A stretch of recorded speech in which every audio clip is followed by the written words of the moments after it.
What are you doing now today, Brian?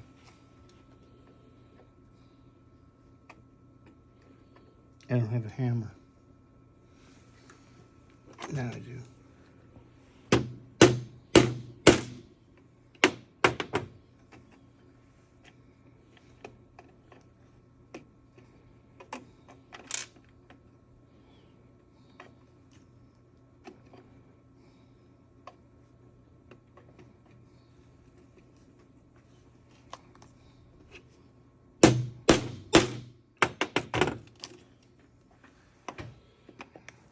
It's called a center tap.